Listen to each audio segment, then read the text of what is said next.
Am I the a-hole for telling my dad he has to decide between me attending his wedding and accepting I won't take part in the family unity ceremony or accept I won't be there? My dad's engaged to his partner of about 2 years. They moved in together last month, and their wedding is in December. I, 17 male, am my dad's only biological kid.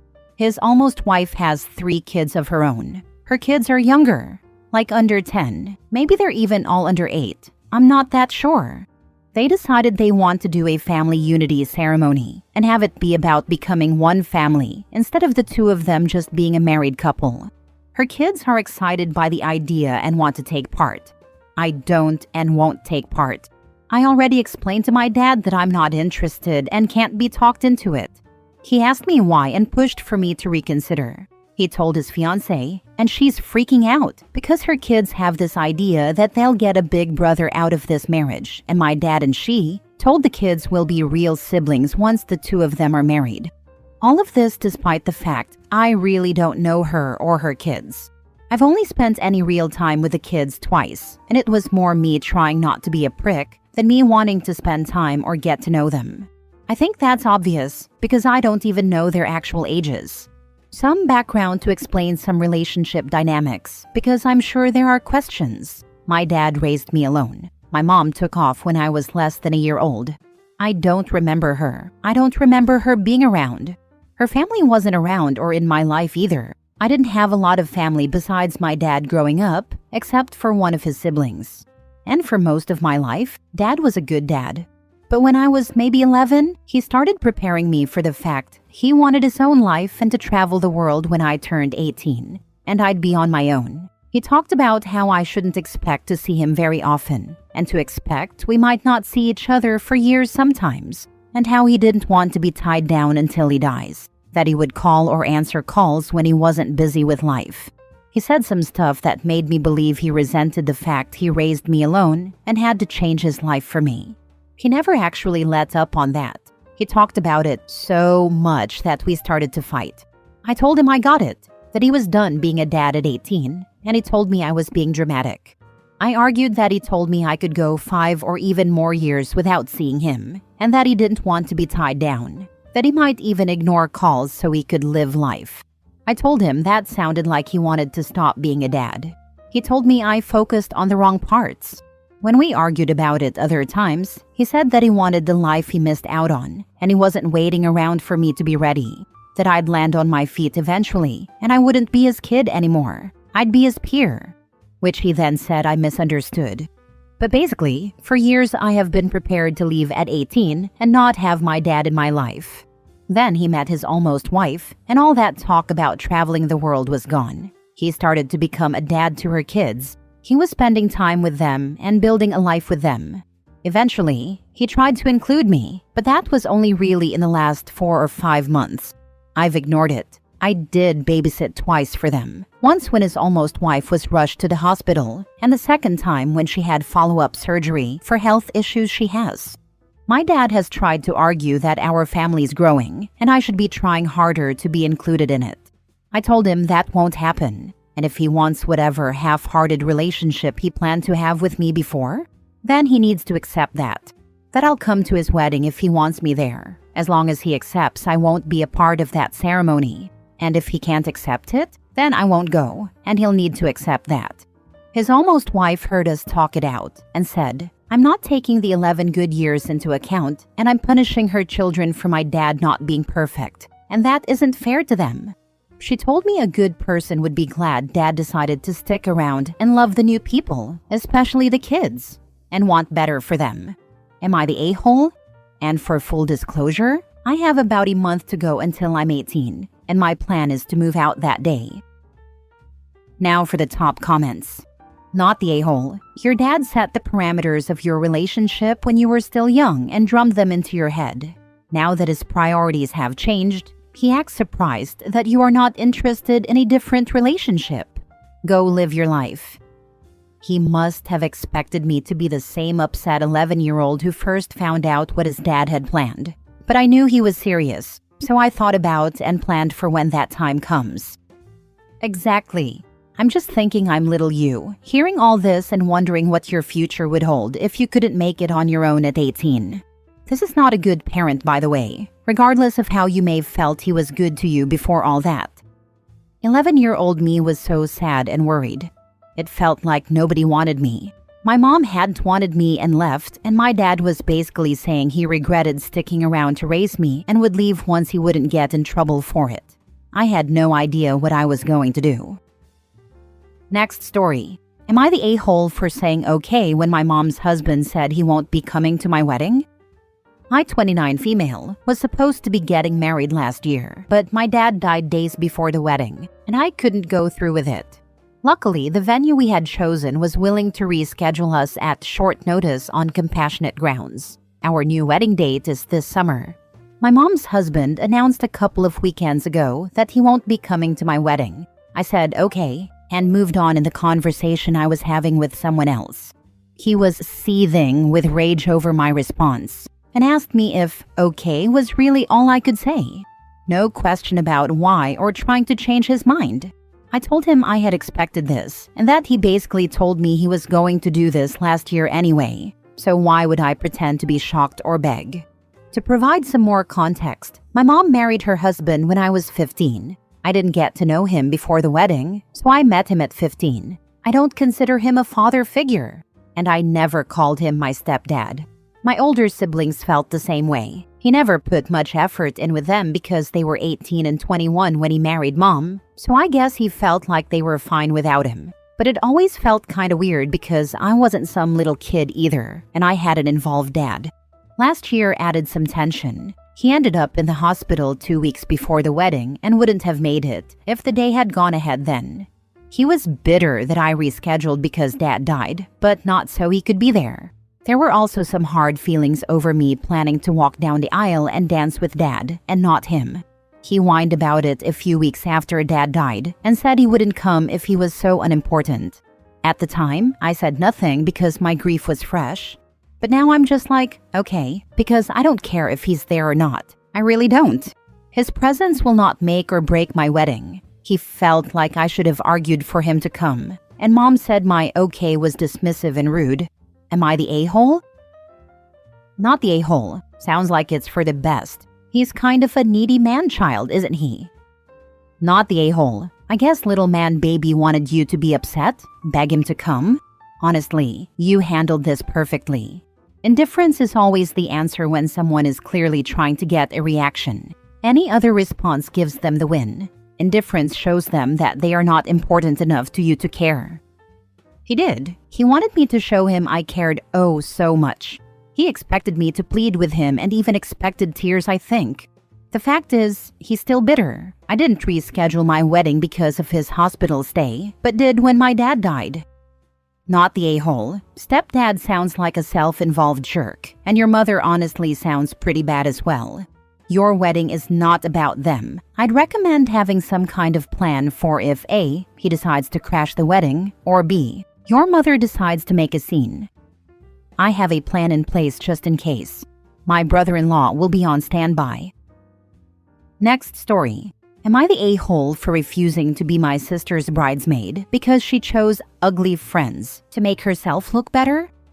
My sister, 27 female, is getting married and asked me, 24 female, to be one of her bridesmaids. I was excited until I found out who the rest of the bridal party was. Every single one of them is someone she's either not that close to or has made fun of before for being awkward or not photogenic. Some of her actual best friends, the ones she sees all the time, weren't even asked. It felt weird, so I asked her why she picked this group. She kind of laughed and said, "You'll understand when it's your wedding. You don't want people who'll outshine you in your own pictures." I just stared at her. I asked, "So you picked them because you think they'll make you look better?" She rolled her eyes and said, "It's not that deep. I just want to feel confident that day, and I'm allowed to be a little selfish for my wedding." That rubbed me the wrong way. I told her I didn't want to be part of a bridal party built on tearing other people down, even subtly, and that she should have picked people she actually cares about. Now she's calling me judgmental and sensitive, and our mom says I'm being too idealistic and should just support her. but I feel like going along with it makes me complicit. Am I the a-hole? Not the a-hole. So what does this mean about how she thinks of you? And clearly she doesn't think much about herself. It's so sad that women are pushed to feel and act this way when this would likely not be happening to so many grooms.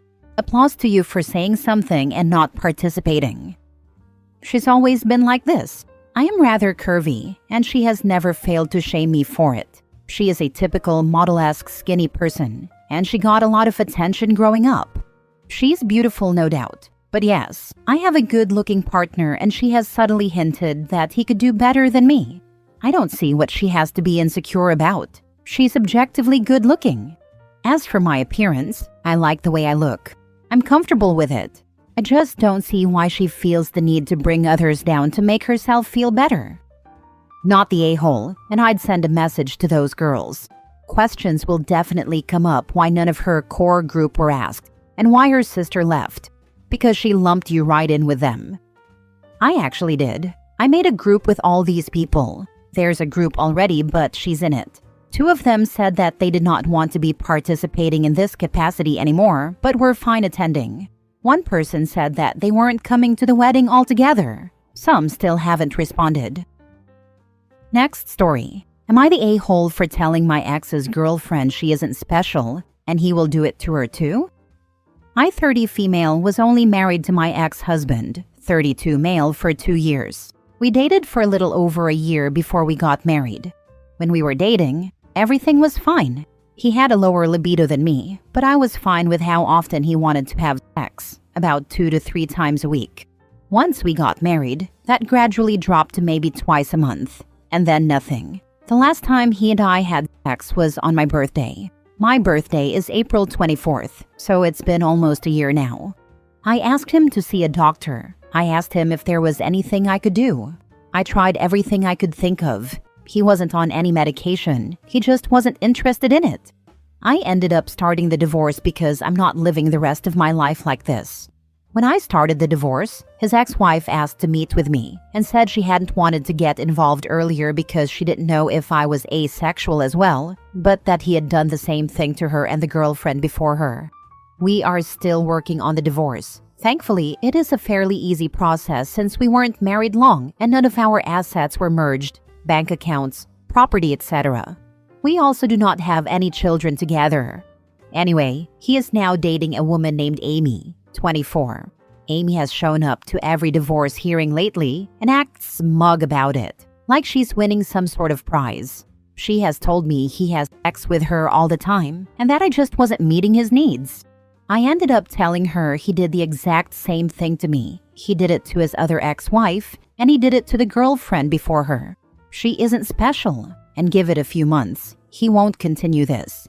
He is asexual. He's just trying to lock her in before he goes cold on her. She looked shocked and just said she doubts that, then left. Later, my ex called and was mad. He said she's thinking about leaving after what I said and has gotten in contact with some of his exes. I don't really feel sorry for him because it's underhanded and holish to do that to people. But I do kind of feel bad for ruining his relationship. I told him he should stop doing this and find someone who is also asexual, or he will never be happy in a relationship. I'm not sure if I was an a-hole for telling her, but I felt like she should know he's doing the same thing to her that he did to us. And I wish someone would have told me before I married him. I wasn't super nice about it because she ticked me off, but still, I felt like she should know she wasn't the special one who would fix him. Now for the comments. Not the a-hole. She was smug. You told her the truth. If he keeps doing the same thing, that's on him, not you. Not the a-hole. If you had gone rogue and told her this without provocation, then sure, maybe you'd be the a-hole. But she was the one bragging about how much sex they were having to her boyfriend's soon-to-be ex. That kind of opened the door free and clear to you to tell her that won't always be the case. You weren't being mean. You were being honest. You told her the truth based on your experience and others. If someone had warned you, maybe you would have been spared a lot of pain. She deserved to know what might be coming. Last story. Am I the a-hole for going into detail of my crappy day to make a mother leave me alone? I, 22 female, have blonde hair that goes past my hips. I love my hair and put a lot of work into maintaining it, but you can imagine the comments I sometimes get, being compared to Rapunzel, etc. And normally I laugh this off. If it's a little kid, I indulge them more often than not, as it's cute. I've had a really rough day. My 11-year-old dog had to be put down due to cancer, and I went from the vets to a cafe, not wanting to go home and see her things and be reminded of it all over again. So I'd been sitting at a table with a coffee, waiting for my boyfriend, 23 male, to finish work and come meet me, when a mother and her daughter, who looked about 8-ish, I don't know, I'm not good with kids' ages, it's a guesstimate, came up to me and asked if her daughter could take a picture with me because I looked just like Rapunzel. As I said, normally I'd indulge this, but I was not in the mood. I was in a low mood and had been crying a lot, so I felt gross. I told them thank you for the compliment, but I didn't want to take a picture. The mother got really upset with me and told me I didn't have to be rude and that I didn't even smile, that it would cost me nothing to be nice, and that her daughter was just a kid. I admit I lost my temper at this and told her I wasn't a Disney cast member for her to badger. That she asked, and I said no, that I had just put my dog down and was hiding at this cafe because I was dreading going home to a house without my dog. That I had no interest in posing and putting on a happy face to take a picture with her child. I also started to cry again. She got very flustered at this and rushed her child away. My boyfriend finally got to the cafe around half an hour later, and I told him what had happened. He told me I took it too far, that just because I was having a crappy day didn't mean I needed to make other people's crappy too. I ended up going home not long after. Maybe I was too rude, I don't know. It's too late to do anything about it. She was a stranger. I just feel raw emotionally.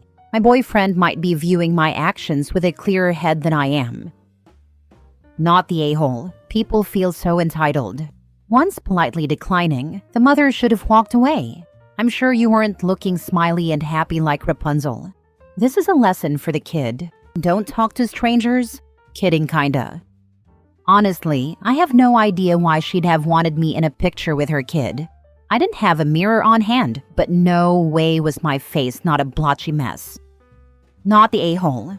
That idiot had no business bothering you at all, let alone getting angry when you said no. I see this a lot here. No is a complete sentence. Now, as long as you weren't rude to the 8-year-old, the entitled mother deserved the trauma dump.